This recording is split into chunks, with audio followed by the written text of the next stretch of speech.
قائد حزب اختلاف، آپ اپنی جماعت کے لیے تمام ان اراکین کے نمائندہ ہیں جو ایوان میں موجود اور اپنے اپنے علاقے کی نمائندگی کر رہے ہیں. جی بطور اپوزیشن لیڈر آپ کے اوپر آپ کیا سمجھتے ہیں کہ کس قدر بھاری ذمہ داریاں عائد ہیں؟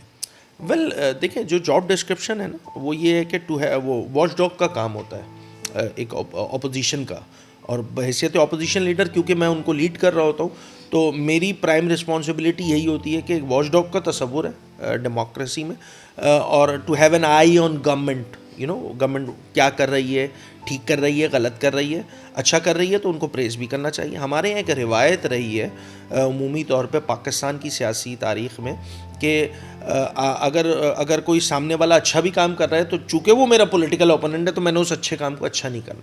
ہم نے یہ روایت شکنی کی ہے، جو اچھے کام ہوتے ہیں ہم اس کو پریز بھی کر رہے ہوتے ہیں، اور جو برے کام ہوتے ہیں اس پہ کرٹیسائز کرنا میرا ڈیموکریٹک رائٹ ہے. اس رائٹ کو کوئی مجھ سے چھین نہیں سکتا ہے. ہاں، اب اس کرٹیسزم کو اگر کوئی وہ اینگلنگ کرنے لگ جائے تو خیر وہ اس کا نیریٹو ہے، اس کا پوائنٹ آف ویو ہے. میں اس سے مطلب ایگری کروں یا نہ کروں، it doesn't really matter.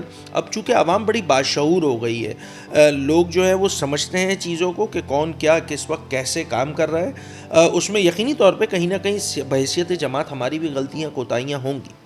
But having said that, اچھی قومیں، اچھی جماعت، اچھے گروہ وہ ہوتے ہیں جو اپنی غلطی کوتاہیوں کو تسلیم کرتے ہیں اور آگے نہ کرنے کا اعادہ کرتے ہیں. تو اتنی اخلاقی ضرورت ہے ہم میں کہ اگر کوئی ماضی میں ہمارا پولیٹیکل اسٹانس اگر لوگوں کو لگتا ہے نہیں ایسا کر لیتی ایم کیو ایم تو ٹھیک ہوتا، تو اس میں اگر اس پہ مان لی جائے بات تو اس میں کوئی بری بات نہیں ہے. اچھی بات یہ ہونی چاہیے کہ اس پہ مان کے آگے نہ کرنے کا اعادہ کرنا.